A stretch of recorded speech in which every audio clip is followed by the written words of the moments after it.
hipovolémico, por ejemplo. Dentro de la fisiopatología, que será importante retroalimentar. La disminución de la presión del sistema nervioso central, disminución de la actividad glomerular y la hipoxia. Ya, muy bien.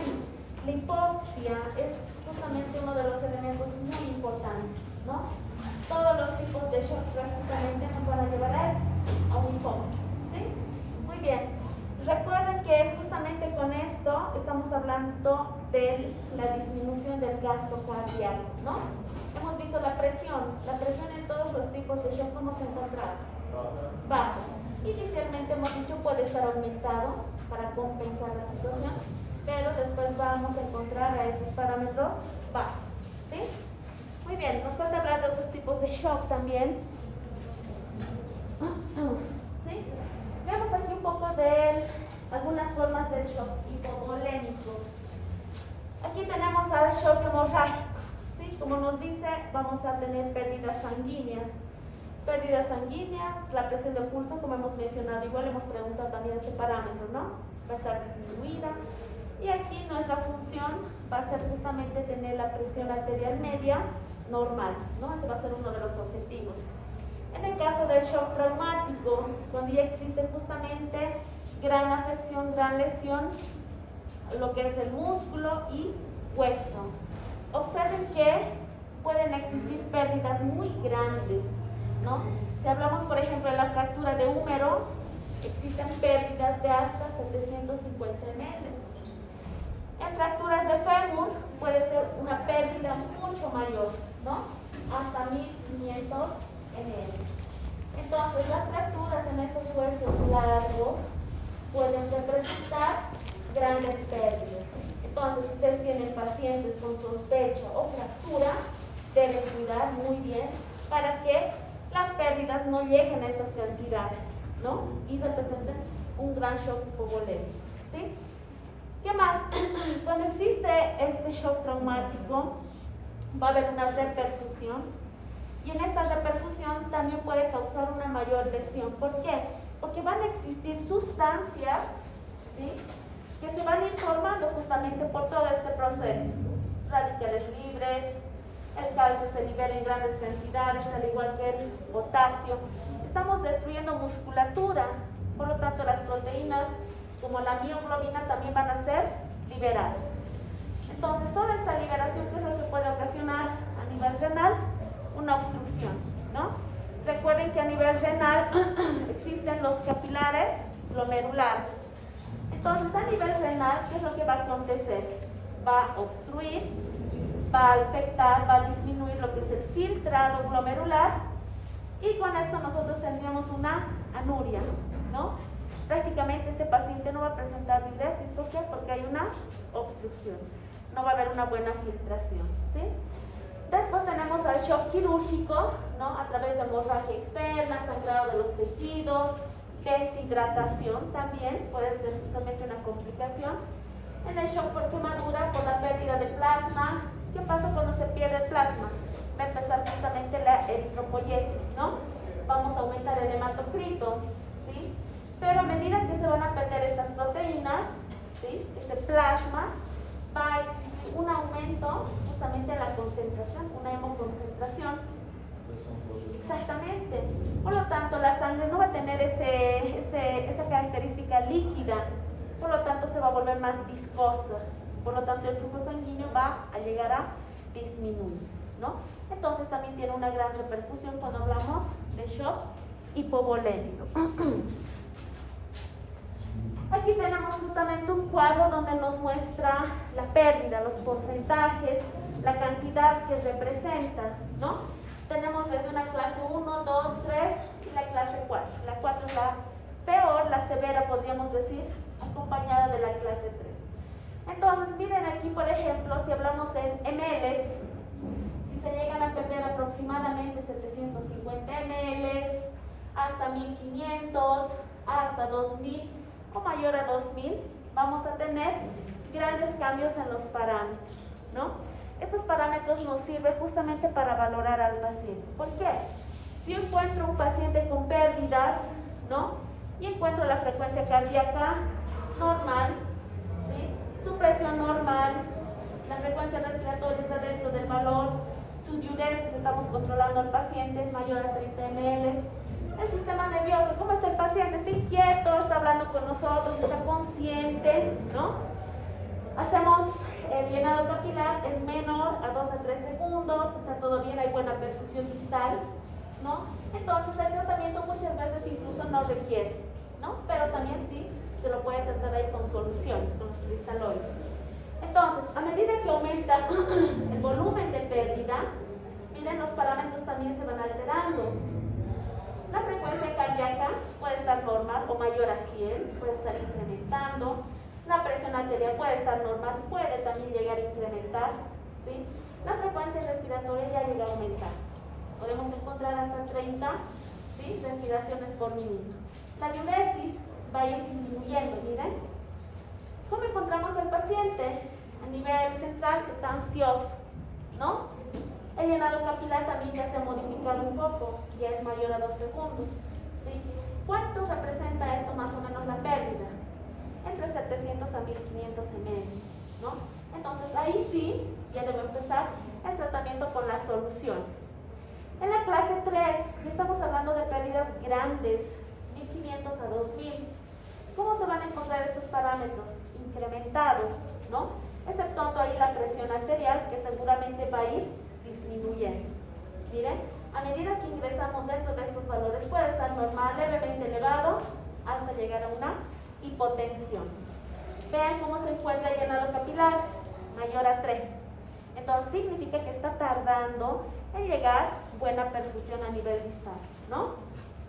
¿Qué más podríamos mencionar? ¿Cómo se encuentra el corazón? Taquicardia, ¿no? Aquí los mecanismos de compensación ya están actuando. ¿Recuerdan el sistema autónomo a través del sistema simpático? Entonces significa que la pérdida ya es significativa. Entonces ya estaba incrementando, ahora sí se encuentra realmente taquicárdico. La presión ahora va a disminuir y vamos a encontrar ese parámetro que hemos mencionado, la hipotensión, ¿no? La frecuencia respiratoria también incrementa, ¿sí? Estamos viendo de 30 a 40 prácticamente. Este paciente ya está muy comprometido. Y llegamos justamente a la parte central también. El paciente ya está confuso. ¿Por qué? Por la disminución de sangre oxigenada. Muy bien, no hay buena oxigenación a nivel central. Significa que ya está comprometiendo el sensor. Si esto llega a avanzar, podemos llegar a un letargo o hasta el coma, ¿no? Y aquí sus valores, miren, por ejemplo, de la frecuencia cardíaca prácticamente, ¿no? Mayor a 140. La presión está muy baja, ¿sí? La frecuencia respiratoria, ni que decir, sigue elevada. No hay diuresis, ¿no? El llenado capilar mayor a 4, realmente hay una gran privación, ¿no? Y aquí realmente tiene que haber una transfusión sanguínea masiva. La pérdida, ¿cuánto llega a ser? En la clase 4, mayor a 2000, ¿no? Entonces, realmente existen grandes pérdidas en el shock hipovolémico.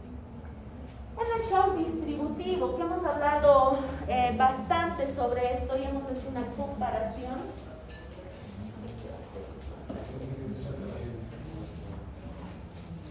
¿Sí? Hemos mencionado algo interesante a diferencia de los otros shocks. En este caso, ¿qué pasa justamente con el lumen de los vasos? Aumenta, existe por lo tanto una vasodilatación. La resistencia vascular sistémico-periférica, ¿cómo se encuentra? Disminuida, ¿no? Entonces, justamente, cuando hablamos del shock distributivo, estamos mencionando esto: pierden su tono, pierden su fuerza. ¿Quién mantiene el tono de los vasos sanguíneos? ¿Qué sistema? Simpático, ¿sí? Por eso vamos a ver una variante de este shock distributivo cuando hablamos del shock neurogénico. ¿Qué más? El aumento del tamaño del compartimento. Si esta era la cantidad de sangre que circulaba, la misma cantidad de sangre representa muy poco ahora para este nuevo compartimento. La presión, ¿cómo se encontrará? ¿Aumentada o disminuida? Disminuida. Porque para enviar esta cantidad de sangre yo debería vasocontraer y expulsar, ¿no? Esto está vasodilatado, está como que desinflado por ahí. Por lo tanto, la presión también baja. ¿Sí? ¿Qué más? En este proceso vamos a ver grandes cantidades de sustancias vasodilatadoras. ¿Qué sustancias vasodilatadoras conocen? La histamina, ¿qué más? Sustancias vasodilatadoras. Muy bien, las prostaglandinas, ¿qué más?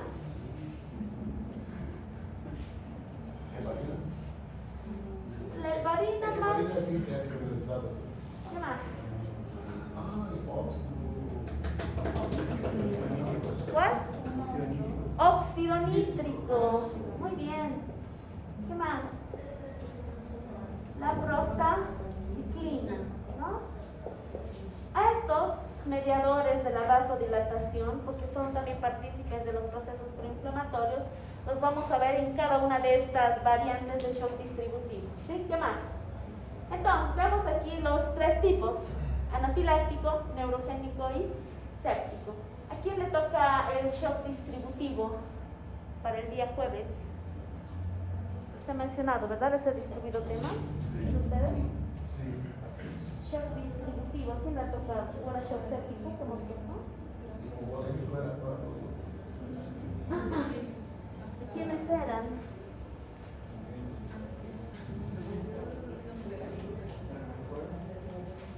Para el jueves, exactamente. Hemos dividido hipovolémico, cardiogénico, obstructivo y séptico. Habla de lo que son las personas, doctora, que muchas personas saben. Desde Antelo hasta Inturias, el shock hipovolémico. Ledesma hasta Panoso, cardiogénico.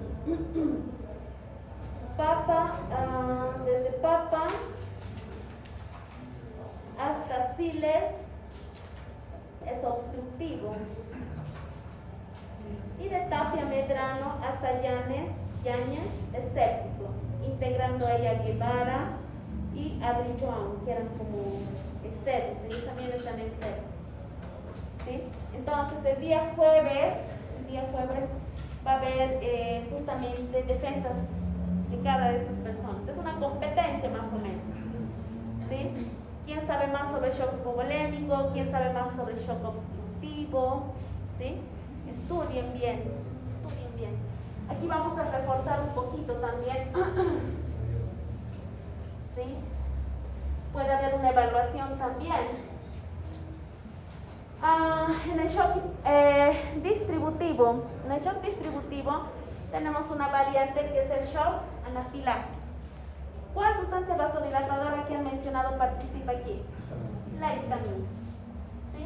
La histamina realmente es un gran potente vasodilatador. ¿Sí? ¿Qué pasa aquí con este shock anafiláctico? Se liberan grandes cantidades de histamina, ¿no? Ya sea por la picadura de ciertos insectos, sobre todo las abejas, que tienen una mayor prevalencia, el consumo de ciertos alimentos, ¿no?, que generan esta respuesta grande. Entonces, si hay una vasodilatación sistémica, ¿qué problema puede existir? ¿Qué problema? Hipotensión. ¿Qué más? Hipotensión. Disminución de la resistencia periférica. Muy bien, disminución en la resistencia vascular periférica o sistémica, ¿no? Y con todo esto baja la presión y hay una hipotensión. Muy bien, ¿qué más? Muy bien, la disminución del gasto cardíaco. ¿Qué más? ¿Qué pasa cuando hay una gran vasodilatación? ¿Cuál es el peligro? Se fuga el plasma, ¿sí? Eso es algo que lo deben recordar. ¿Por qué? Porque vamos a llevar en shock séptico. Recuerden, las células endoteliales sí están separadas, ¿sí? Por la gran vasodilatación, las células endoteliales deberían estar así cerradas, se dilatan y están así. Entonces, ¿qué acontece con el plasma? Se fuga y genera edema. Edema en lugares muy peligrosos, por ejemplo, a nivel respiratorio, ¿no? El edema de glotis, el angioedema, estos edemas justamente, y además aquí, puede generar un broncoespasmo. Entonces, ¿qué pasa con nuestras vías respiratorias? Se estrechan. Y prácticamente este paciente no va a respirar. No se va a inspirar, pero no va a haber un conducto donde va a pasar justamente el aire llevando todo este oxígeno, ¿sí? Entonces, en este caso, ¿sí?, nosotros vamos a presentar justamente estos cambios. Antes de que ocurra todo esto, el cuerpo ya se va manifestando. Existe la urticaria, ¿no? Empiezan a rascarse, empiezan justamente a aparecer estas ronchas. A nivel uterino, la histamina también puede generar una contracción, un dolor. Por eso muchas personas dicen, es un dolor abdominal, tipo cólicos, como es un órgano hueco y se contrae, entonces genera cólicos, ¿no? A nivel gastrointestinal igual siente malestar, siente náuseas, vómitos algunas personas, ¿no? Pero lo más peligroso es que en este shock anafiláctico lleguemos al edema laríngeo. ¿Cuál sería la mejor solución? Adrenalina, ¿por qué? ¿Cuál es el efecto de la adrenalina? ¿Cuál es el efecto de la adrenalina? Es un vasoconstrictor, ¿no? Vasoconstrictor. Toda esa fuga que está aconteciendo justamente, ¿no?, va a ser evitado gracias a la adrenalina. Entonces aquí el gran problema justamente va a ser esto: el edema de glotis, el edema laringio y el broncoespasmo, ¿sí? Y también recuerden, a nivel de otros compartimentos igualmente pueden presentar edema. Ya lo que han mencionado muy bien sus colegas, ¿no? Muy aparte de la parte respiratoria que lo puede matar, va a generar hipotensión, ¿sí?, justamente por la disminución de la resistencia vascular periférica, menor gasto cardíaco, y puede haber aquí justamente un colapso circulatorio y el paciente podría fallecer, ¿no? Cuando justamente no tienen alguna medida, estos pacientes mueren así, ¿sí? Este es entonces un tipo de shock distributivo. Han mencionado el tratamiento. El tratamiento entonces es la adrenalina, porque es un potente vasoconstrictor, ¿no? Y va a resolver justamente todas estas alteraciones, ¿sí? Entonces ahí, ¿qué más podríamos encontrar? Por la broncoconstricción, por ejemplo, podemos encontrar las sibilancias, está asfixiando, tos, el prurito que hemos mencionado juntamente con las ronchas, con la urticaria, los cólicos abdominales. ¿Por qué era, por ejemplo, en el caso de las mujeres? Muy bien, por la contracción del músculo liso del útero, ¿no? Entonces los cólicos, ¿sí? A nivel gastrointestinal igualmente, ¿no?, puede existir justamente esas vasoconstricciones a nivel de los mismos vasos o sobre todo justamente de la musculatura lisa. ¿Qué más? La dificultad para respirar. Algunos pacientes mencionan justamente la sensación de opresión torácica, pero es más por la broncoconstricción. Es un tipo muy parecido al asma. ¿Qué pasa con el asma? El paciente no puede respirar, ¿no? Y se agarra igualmente así. A veces confunde también con un cuadro torácico doloroso, podríamos pensar hasta algo cardíaco, ¿no? Pero realmente ahí el problema va a ser respiratorio. ¿Qué más? El tratamiento entonces, adrenalina, y en pacientes que están más controlados, siempre se les administra los antihistamínicos. ¿Por qué? Porque la histamina justamente era un potente vasodilatador, ¿no? Administración de oxígeno, es importante, ¿por qué? Porque ha bajado la presión, no ha habido una buena perfusión a nivel de la oxigenación, por lo tanto esto facilita. Y también los corticoides, ¿no?, que justamente van a resolver todo este cuadro inflamatorio, ¿sí? Esto en relación entonces al shock anafiláctico. El shock neurogénico, ¿qué sistema está involucrado? ¿El simpático o el parasimpático? Simpático. El simpático realiza una vasoconstricción, mantiene los tonos de los vasos. Entonces, si nosotros anulamos esa situación, vamos a tener pérdida del tono y este vaso sanguíneo se va a encontrar otra vez dilatado. Y otra vez la misma situación, vasodilatación, perfusión, se distribuye, se fuga el plasma, ¿no? Entonces, ¿qué situaciones pueden causar eso? Por ejemplo, lesiones a nivel de la cabeza, de la médula espinal, del tronco encefálico, ¿sí? Donde justamente pueden estar ahí el centro vasomotor. Entonces, estas personas van a estar justamente con estos cuadros de vasodilatación. Un movimiento, por ejemplo, si está sentado y se levanta de golpe, ¿qué pasa con la presión?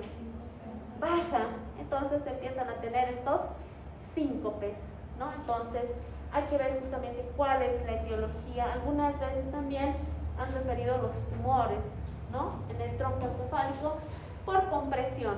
Entonces, algunas situaciones sí tienen un tratamiento favorable, una resección, entonces llegaría a desaparecer este shock neurogénico. Y el mismo problema, ¿no? Baja el gasto cardíaco, baja la presión arterial, y en este caso hay una disminución del retorno venoso. ¿Por qué? Porque hay una gran vasodilatación. Entonces, ¿qué sangre llegaría hasta el corazón para ser bombeada para el resto del cuerpo, ¿no? Entonces, aquí justamente lo más frecuente, los síncopes, y aquí nosotros podríamos encontrar justamente la piel seca y tibia. Y algo importante que tal vez hemos hablado en la anterior clase, ¿cómo está la frecuencia cardíaca de esta persona? Aumentada, normal, disminuida. Para que el corazón empiece a aumentar su frecuencia cardíaca, tendríamos que aumentar el sistema simpático, pero el sistema simpático no funciona. Entonces está disminuido. Muchas veces estas personas pueden tener una frecuencia normal hacia estar disminuido, pero aumentado no lo vamos a encontrar, ¿no? Entonces esa también puede ser una sospecha para un shock neurogénico. Después tenemos al shock séptico. Y esto, a los que les ha tocado shock séptico, chicos, vamos a dar dos definiciones, ¿no? Cuando ustedes escuchan sepsis, antes de leerlo por ahí, ¿qué tienen ustedes por sepsis? Sin leer eso. Infección. ¿Qué más? Que llega a la sangre. La infección está en la sangre y la sangre circula por todo el cuerpo y esto afecta a todo. ¿Qué más? ¿Qué está? Hay mucha distribución de esta infección. ¿Qué más? Y cuando escuchan shock séptico, ¿será lo mismo? ¿O qué interpretan tal vez? Vamos a ver si su interpretación llega. Shock séptico y otro es sepsis. ¿Qué puede ser shock séptico? Entonces, vamos a dar dos definiciones. Y esto ha ido cambiando a lo largo de los años, ¿sí? Entonces, vamos a ver lo que está actualmente. Uno, la sepsis, y otro, el shock séptico. En la sepsis, justamente, sí, tienen razón, hay un foco infeccioso. El foco infeccioso puede ser un virus, una bacteria, un parásito, ¿no? ¿Qué es lo que va a ocasionar este foco infeccioso?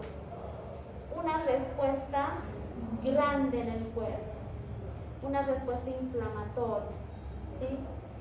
Y nosotros ahí tenemos que recordar los focos infecciosos.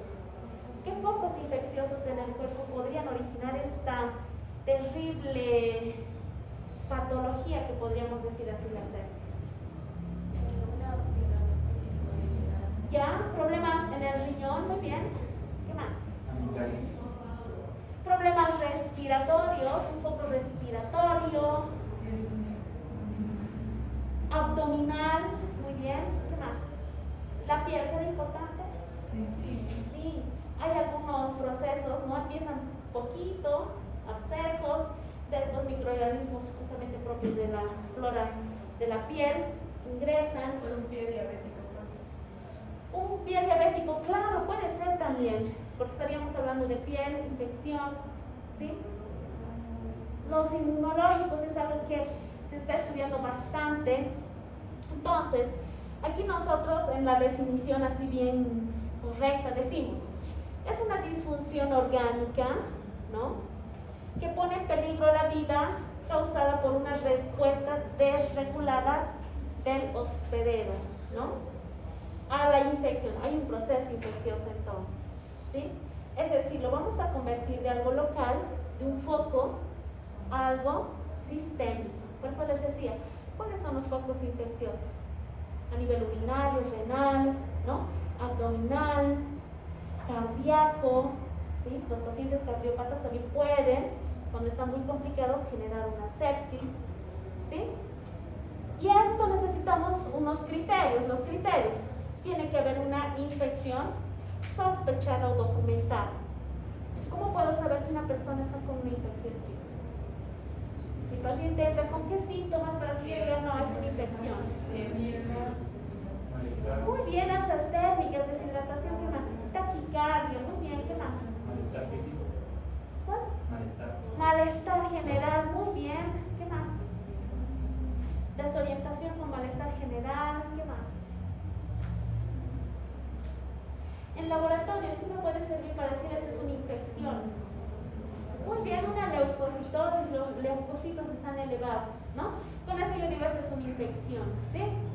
Ahora, esta infección, recuerden, puede pasar de local a sistémico. Significa que todas estas manifestaciones que he mencionado se van a complicar, ¿sí?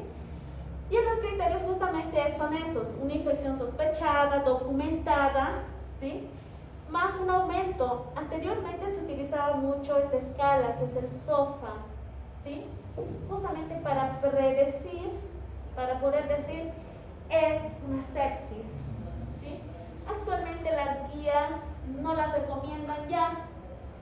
Hay actualizaciones y esto es realmente un debate, chicos. Por eso el día jueves, que pasamos con ustedes, los que les toca hablar sobre shock séptico, tienen que hablar sobre esto, ¿sí? Sobre esta escala SOFA. Hay otro también, y es muy interesante porque hay igualmente así todos, ¿no? Todos los doctores dicen, no, no sirve, otros dicen, sí sirve, y es así. No hay nada que todos estén contentos, ¿sí? Y esto se va utilizando. Esta escala realmente es grande, valora muchos parámetros laboratoriales, también parámetros de los signos vitales, y hay otro que es más resumido, que es el Quick SOFA, ¿sí? Entonces, por más que no estén ustedes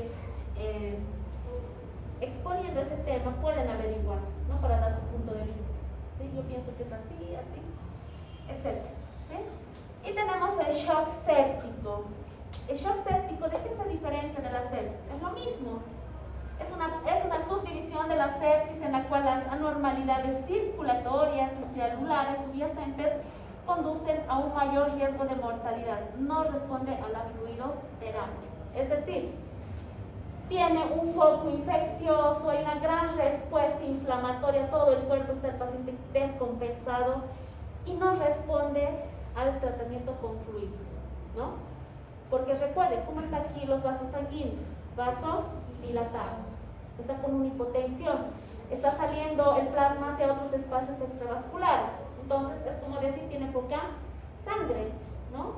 Entonces, hacemos reposición de fluidos y no responde. A eso se refiere un shock séptico, ¿no?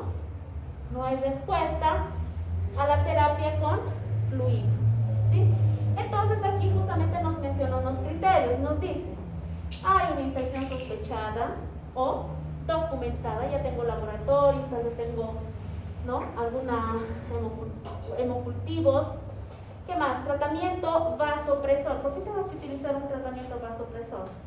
Porque hay una vasodilatación, entonces tengo que realizar un tratamiento vasopresor, ¿no? Para mantener la presión arterial media tiene que estar mayor a 65, ¿sí?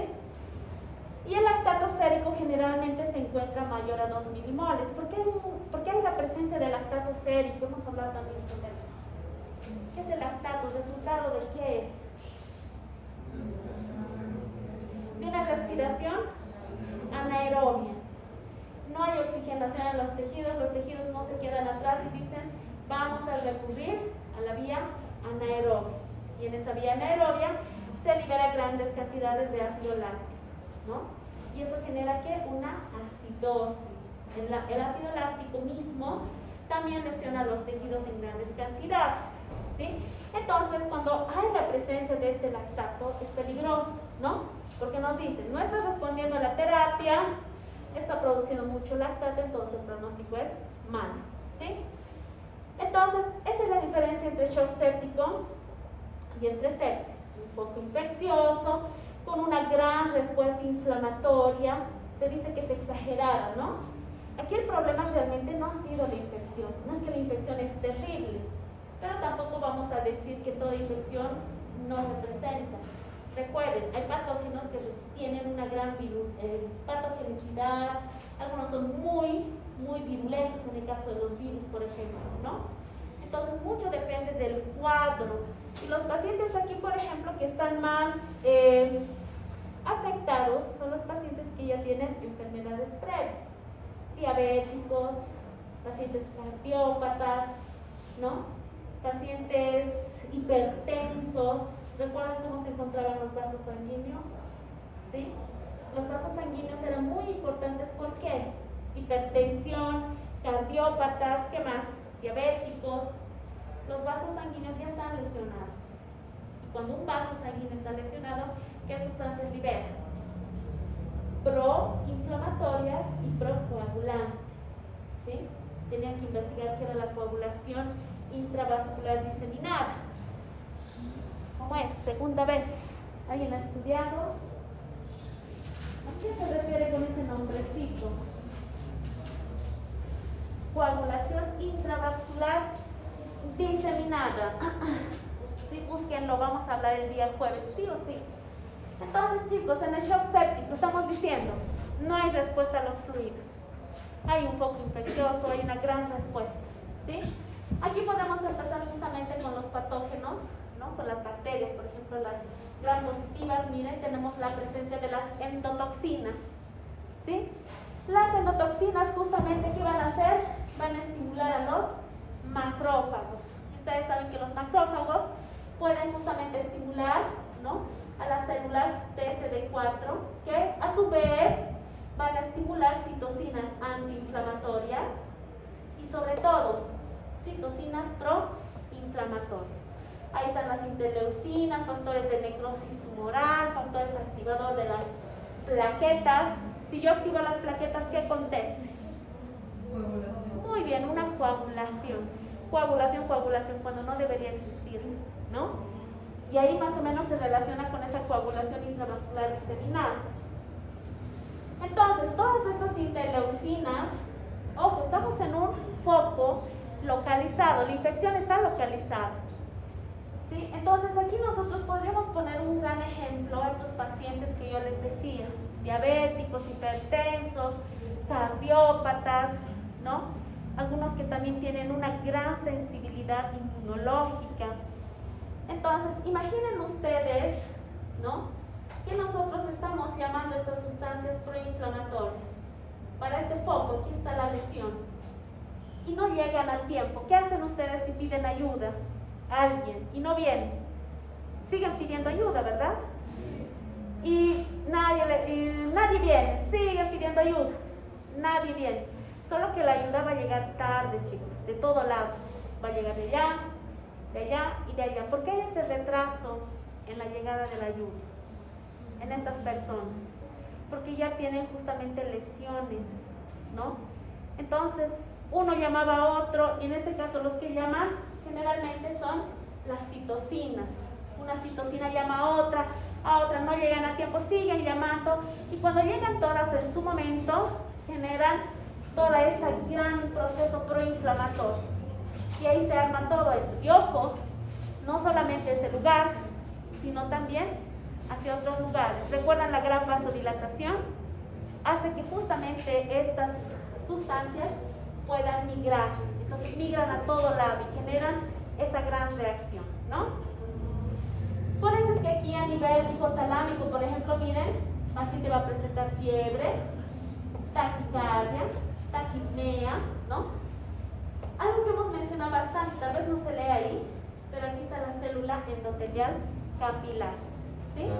¿Qué pasa con esta célula endotelial capilar? Ahí están todos los que hemos pedido ayuda. Vienen los neutrófilos, activan sustancias procoagulantes, generan adherencia plaquetaria.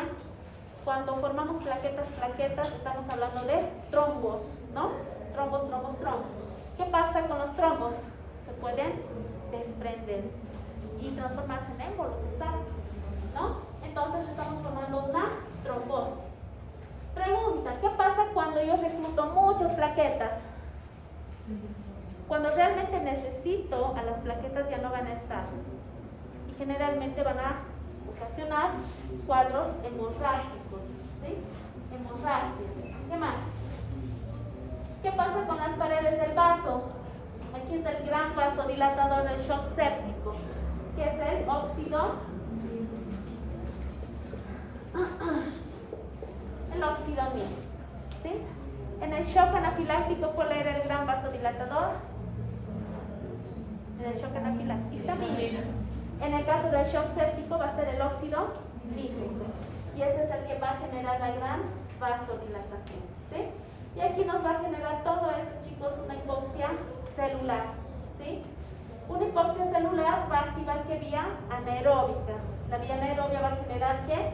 Lactato o ácido láctico, ¿no? Y eso sabemos que genera lesión, mucha lesión sostenida en diferentes órganos, los va a ir dañando. ¿Cuáles serán los órganos que van a empezar a no funcionar bien? Van a empezar los riñones, muy bien, el cerebro, ¿qué más? Vasos sanguíneos, ya está ahí, digamos, ¿sí? Pulmón, la parte respiratoria, por eso el paciente se compromete tanto. Cardíaca, muy bien, el corazón. Vasos sanguíneos. Entonces, cuando habla de disfunción orgánica múltiple, se está refiriendo a esos órganos, ¿sí? Entonces, con eso justamente nosotros podemos llegar a la muerte, ¿no? El shock séptico, prácticamente, ¿cuál sería el tratamiento aparte de lo que es la parte del vasopresor? Muy aparte de eso. Eso, muy bien, tratar al foco infeccioso, ¿no? Si fueran en este caso bacterias, un antibiótico, ¿sí? Pero muchas veces hay tanta respuesta proinflamatoria, procoagulante, que no se puede controlar muy bien. Son casos muy graves que realmente sí se llegan a salvar, ¿no? Entonces, ¿qué es lo que hemos encontrado aquí? En el shock séptico: hipotensión, hipoxemia, trombocitopenia. ¿Qué era la trombocitopenia?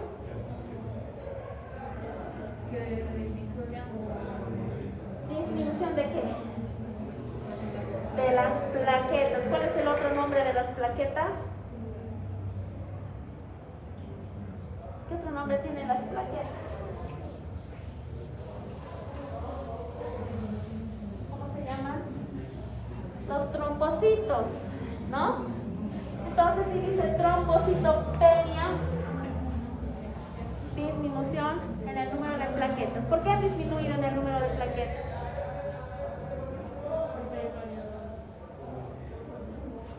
Por la formación de trombos en diferentes lugares, no deberían, se han quedado pocas plaquetas. Entonces, si yo realmente hago un laboratorio, voy a encontrar eso, una trombocitopenia. ¿Por qué hay oliguria?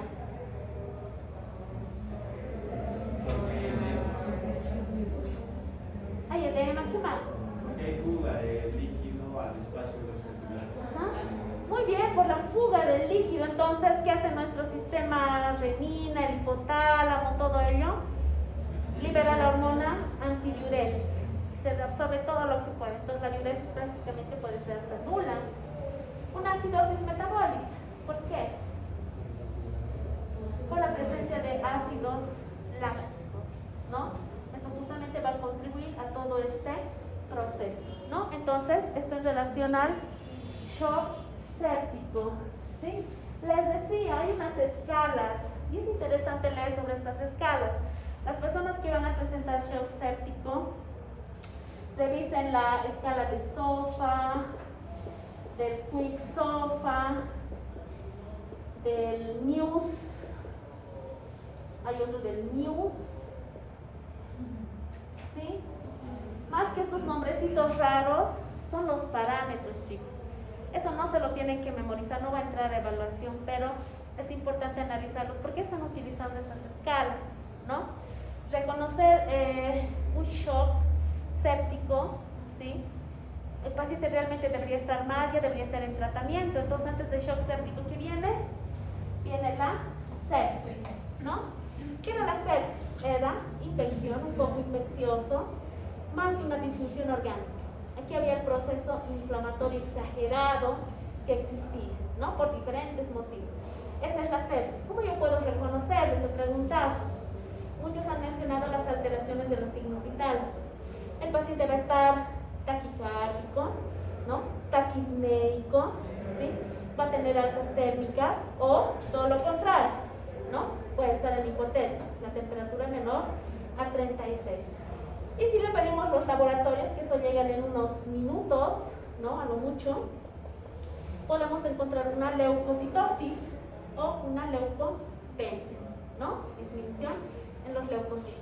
Entonces, también se utiliza esto del SIRS. ¿Qué es el SIRS? Es el síndrome de respuesta inflamatoria sistémica.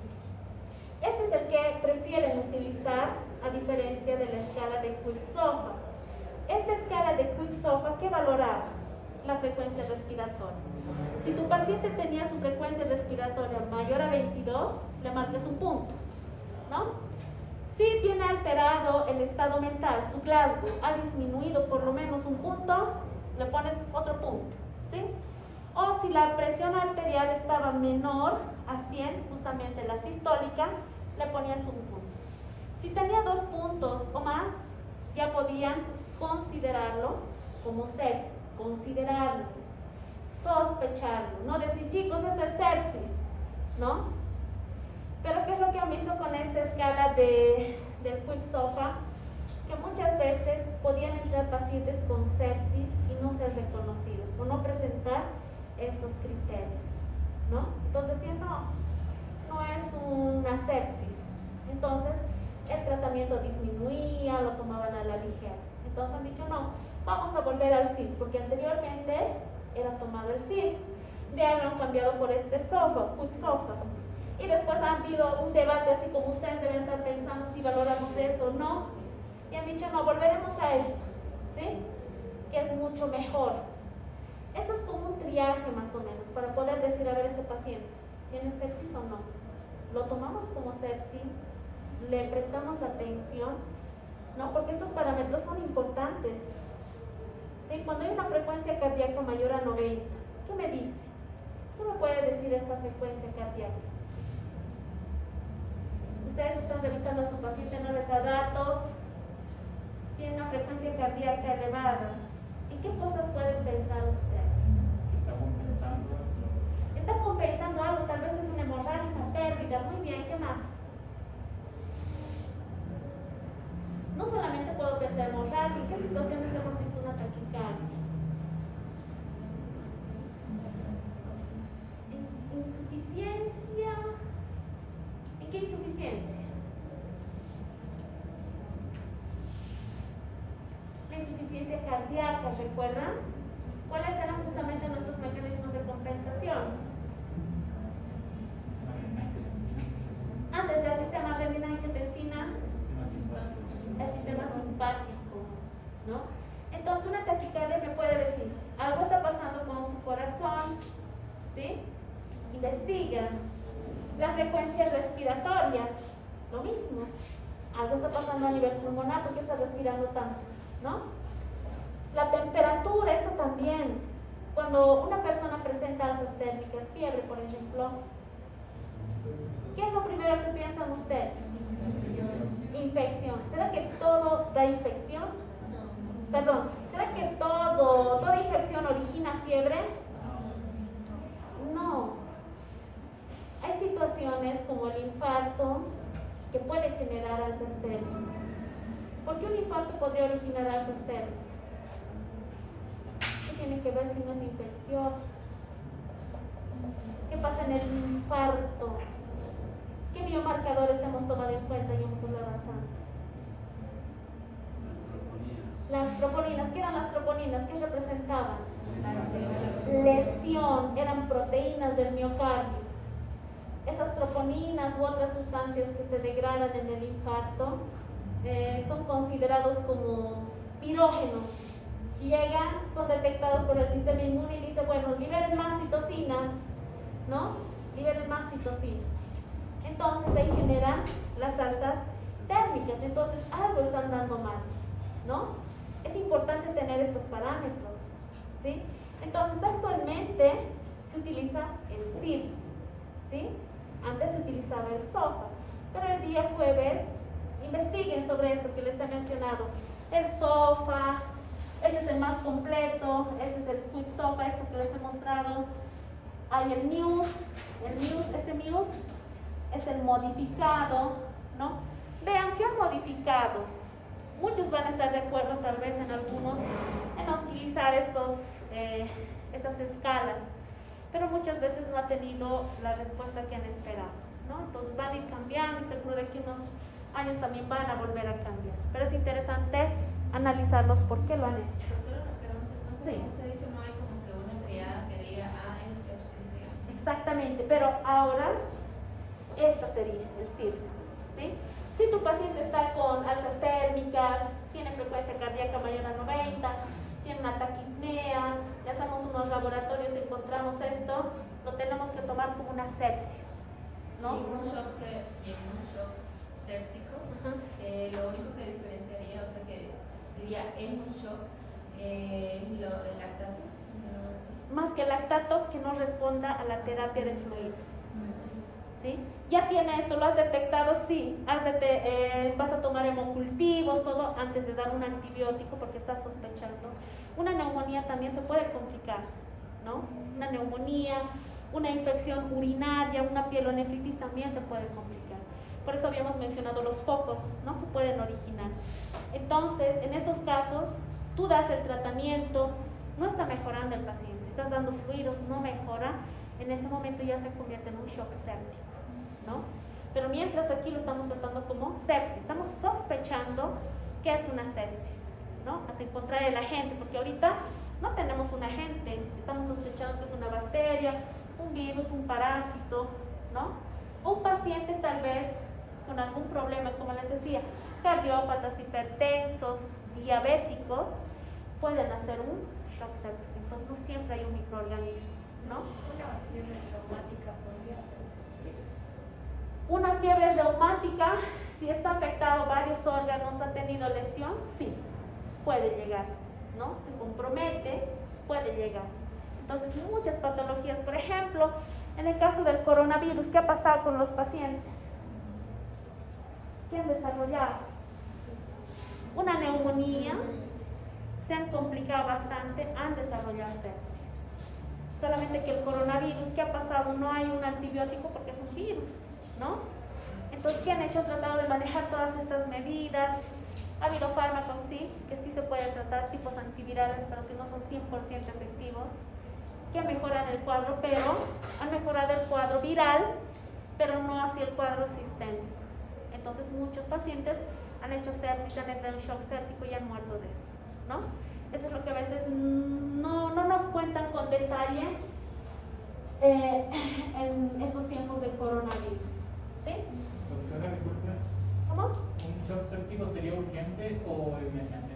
Esta sería una emergencia, porque en el shock séptico, imaginen que hemos tratado una sepsis con fluidos, está mejorando pero vuelve a caer, no responde, puede ser algo agudo o puede ser de días, el paciente está internado y puede empeorar, no responde a fluidos.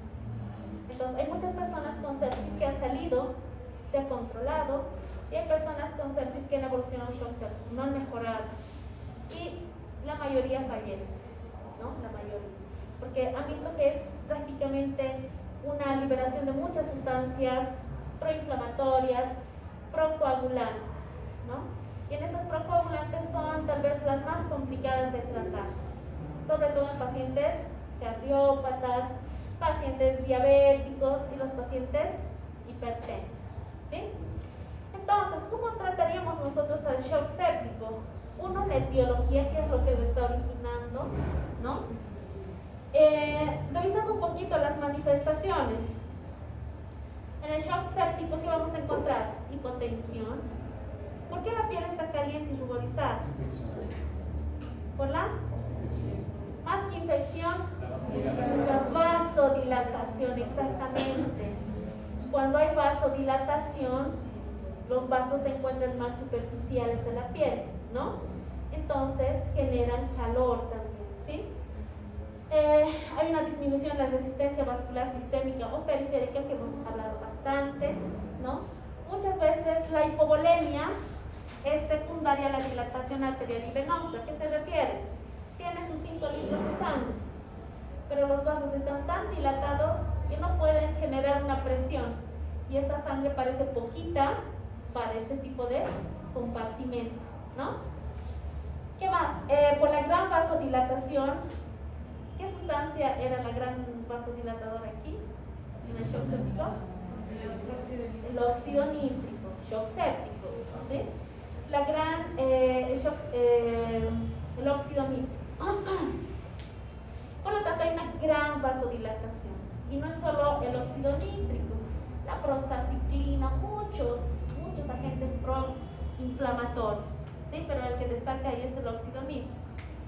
Entonces, como hay una gran vasodilatación, los espacios entre las células endoteliales permiten justamente eso, la fuga de plasma hacia el espacio extravascular, ¿no? ¿Qué más? Hay cambios en la cognición y el comportamiento, el sensor, ¿no? El paciente prácticamente puede llegar a tener comprometido el sensor. La fiebre y la cuenta leucocitaria, ¿sí? La fiebre, muy aparte del proceso infeccioso, las otras sustancias que son liberadas, ¿sí? También hacen que se eleve la temperatura a nivel hipotalámico. Entonces el hipotálamo ya empieza todo el proceso de la fiebre, ¿no? La cuenta leucocitaria elevada, ¿sí? Igualmente la presencia justamente de estos patógenos y de toda esta sustancia que hemos visto ahí a nivel local, hemos visto que había un gran proceso inflamatorio. Entonces justamente los leucocitos están elevados. El lactato, ¿no? Hemos mencionado por qué. Porque el cuerpo está recurriendo a una respiración anaerobia. Un resultado de la respiración anaerobia es el ácido láctico, ¿no? El ácido láctico es un ácido justamente. Entonces, ¿qué es lo que puede originar? Una acidosis metabólica. Y ahí hay otro mundo, ¿no? Sobre la acidosis metabólica. Por lo tanto, ¿qué está pasando con los tejidos? Los tejidos están en hipoxia, ¿no? Entonces, ¿qué es lo que van a hacer? Van a seguir incrementando los mediadores inflamatorios, ¿no? Van a seguir generando esta respuesta a nivel de los vasos, creando una permeabilidad vascular, regulación vascular, la hemostasia. Todo esto va a estar alterado. La hemostasia, ¿qué nos dice? Que nosotros debemos parar un proceso hemorrágico o una lesión, ¿no? Entonces, recuerdan que había una agregación plaquetaria. Ya no había plaquetas cuando sí las necesitábamos, entonces habían cuadros de trombosis y cuadros hemorrágicos, ¿no? Entonces prácticamente aquí hay, podríamos decir, un gran conglomerado de sustancias proinflamatorias, ¿sí? ¿Qué más? Esto es tanto sobre las manifestaciones clínicas. Doutor, Sí. el sistema renina-angiotensina-aldosterona não consegue acompanhar a velocidade do choque séptico, porque o choque séptico não é de uma hora para outra. Sí. É um processo mais demorado, mas não crônico, mas é agudo no sentido que demora alguns dias para ocorrer. Mas a renina-angiotensina-aldosterona não consegue acompanhar a velocidade do choque séptico. No. Porque ela impressiona, porque se há diminuição de gasto cardíaco, além do sistema simpático, endina, há outros mecanismos para poder fazer a regulação, mas esse sistema não consegue dar conta dessa vasodilatação. ¿Qué opinan ustedes con la pregunta de Franklin? ¿No es suficiente el sistema renina-angiotensina? ¿Qué opinan? Los escucho.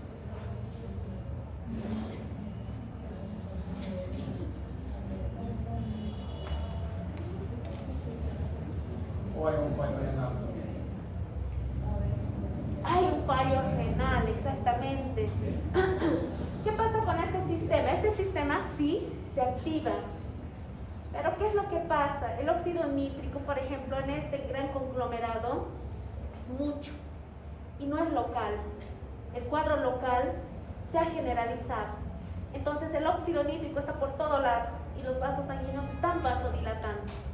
El sistema renina-angiotensina, justamente a través del simpático y de otras hormonas, tenían una función vasoconstrictor. Sí. ¿Sí? suficiente. ¿Por qué? Porque a nivel renal también va a llegar la alteración. ¿Por qué? A nivel renal tenemos los capilares glomerulares, chiquititos, ¿no? Estos ya están siendo afectados, ¿no? Entonces, como ya están siendo afectados, ya hay un problema renal. No es que el riñón no ha actuado porque le han dado bajo gasto cardíaco.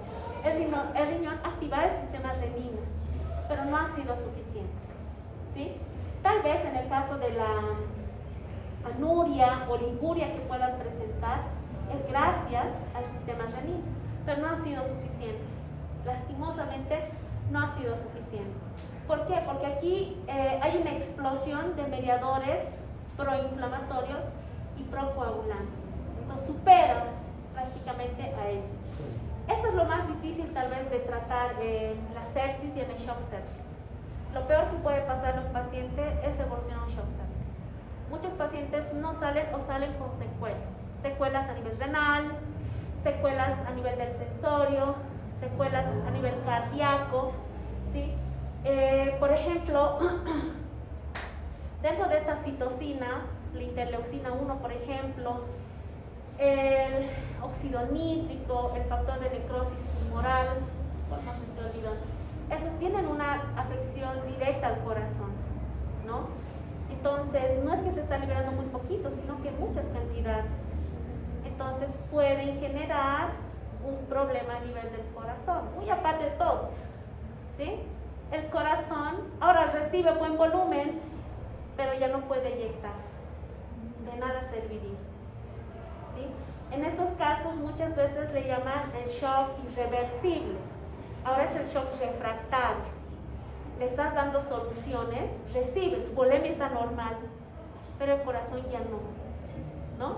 Entonces prácticamente el paciente va a fallecer, ¿no? Entonces muchas veces pasa eso. Un shock séptico es pronóstico malo, pero no significa que se va a morir sí o sí. Hay milagros que acontecen, ¿no? Entonces, ¿qué hacemos en el tratamiento? La causa. Si conocemos la causa, eso es principal, ¿no? Pero recuerden, también nosotros tenemos justamente nuestro sistema todo activado proinflamatorio. Los líquidos que hemos mencionado, fluidoterapia. Su colega mencionaba el sistema renina. Ayudaremos al sistema renina, ¿no? Le daremos potentes vasoconstrictores, la vasopresina, la norepinefrina o noradrenalina, ¿sí? Que tiene un gran efecto, la fenilefrina, los inotrópicos positivos. ¿Para qué? Para que el corazón pueda realmente bombear la sangre, ¿no? Ahí tenemos la dobutamina, mitrinona, y esto también es muy importante, chicos. La oxigenación, no está de más mencionarlo porque se supone, ¿no?, que lo vamos a poner oxígeno, porque el principal problema ¿qué es? La perfusión de oxígeno hacia los tejidos, están hipóxicos. Por eso es que muchos pacientes que cursan con shock séptico y sobreviven tienen lesiones en extremidades, prácticamente se llegan a necrosar, ¿no? Y aquí tenemos que ir controlando justamente los diferentes parámetros, ¿no? Saturación de oxígeno, la presión venosa central, la presión arterial media, y algo que les mencionaba bastante, el gas urinal. Si el paciente orina, está orinando, estamos dando fluidoterapia, es un buen pronóstico, ¿no? Si no orina, y los laboratorios, los hemocultivos, ¿sí? ¿Será bueno pedir un hemocultivo antes o después de un antibiótico? ¿Qué opinas? Antes, dentro de las primeras horas. Eso es lo aconsejable, ¿no? No voy a tener la paciente muchas horas, porque ustedes poco a poco van a descubrir cómo sospechar de estos cuadros, entonces ya van a pedir por lo menos 3 hemocultivos. Y los fármacos los van a dar empíricamente, ¿no? Para que no vamos a esperar los hemocultivos porque tardan días y ahí el paciente puede empeorar, ¿no? También hay que hacer el control del lactato sérico. ¿El lactato por qué? Porque nos dice que está recurriendo a la vía anaerobia. Si el lactato sigue incrementando, ¿qué significa? Que el paciente no está mejorando, no va a mejorar. Este es un gran indicador. Si con toda la terapia que le hemos dado no responde a fluidos, seguimos en el shock séptico, ¿verdad? Entonces este es un gran marcador de pronóstico, ¿sí? Hay el déficit de basas y el pH, las gasometrías que van de cada cada día, de cada hora, ¿no? Y vamos con el shock cardiogénico, que ustedes ya lo saben. ¿A qué se refiere con el shock cardiogénico? Cuando no hay responsabilidad del corazón, pierde la capacidad de hacer el cuerpo. Muy bien, cuando el corazón no bombea adecuadamente, el corazón es insuficiente. ¿Cuándo hemos visto un shock cardiogénico? En la insuficiencia cardíaca. Cuando no responde a nada, es una insuficiencia cardíaca, ¿no? Muy bien, puede ser causas, por ejemplo, tenemos el infarto, insuficiencia cardíaca, muy bien. Las arritmias, cirugías también representan un gran riesgo. Esto ya lo conocen ustedes, ¿no? El infarto, mediadores, resistencia. Ojo, miren, aquí está volviendo a aparecer el síndrome de respuesta inflamatoria sistémica. ¿Qué estamos viendo? Leucocitosis, alzastémica, aceleración de la temperatura, marcadores proinflamatorios, la proteína C reactiva. ¿Qué nos dice la proteína C reactiva? ¿Qué nos dice? ¿Qué nos dice la proteína C? Que hay inflamación, ¿no? Si la proteína C está presente, hay inflamación. Si esta va disminuyendo, significa que la inflamación va disminuyendo. Es un buen marcador para ver si aún o no continúa la inflamación, ¿sí? En el shock cardiogénico, entonces, no hay mucho que decir, chicos. Ustedes ya lo han visto. Hipotensión, cómo van a estar justamente los lugares más distales, labios, las uñas, la piel van a estar cianóticas, las presiones van a estar disminuidas, va a haber una disminución del gasto cardíaco. ¿Por qué? Gasto urinario. ¿Por qué? No hay buen gasto cardíaco. A nivel renal, sistema renina-angiotensina está retenido todo lo más que pueda, ¿no? Hay un aumento de la presión venosa central, la presión capilar pulmonar. ¿Qué más? Y también puede haber una alteración del sensorio, porque no hay buena perfusión. El corazón está fallando como bomba, ¿no? Pues no hay mucho aquí, ya lo hemos visto. Y terminando con el shock obstructivo. ¿Cuándo hemos visto algo obstructivo sobre el corazón? Taponamiento cardíaco. ¿Cuál era la triada de Beck? ¿Qué pasaba con los ruidos? Apagados o hipofonéticos, muy bien. ¿Qué más encontrábamos? Agitación yugular. ¿Qué más? ¿Cuál? Hipotensión. ¿Sí? ¿Por qué había una hipotensión?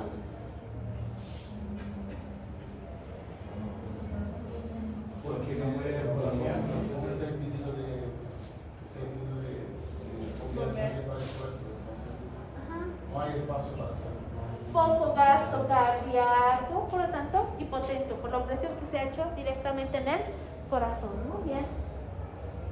Y finalmente, chicos, las complicaciones del shock. ¿Cuáles son las complicaciones? Es algo que va a estar dentro del shock como complicación, lesión pulmonar. Un paciente fuera de salvado del shock séptico prácticamente va a tener secuelas, chicos. Milagro sería realmente, pero puede pasar, que no tenga lesiones. Lesión pulmonar, insuficiencia renal aguda. Por eso el riñón es un órgano muy importante. Úlceras gastrointestinales, coagulación intravascular diseminada. Ya les ha dicho su nombre. Hay una coagulación dentro de todos los factores procoagulantes que no deberían activarse, se activan. ¿Sí? El síndrome de disfunción orgánico múltiple, muchos órganos afectados a la misma vez. ¿Sí? Entonces, estas complicaciones del shock son graves y con frecuencia fatales. Por eso, una vez que se recuperan, pueden fallecer de algunas de estas complicaciones, lastimosamente. Y otro caso por los antibióticos, chicos. Los antibióticos pueden resolver una situación, pero a veces agrava. Esto lo vamos a discutir el día jueves. ¿Listo?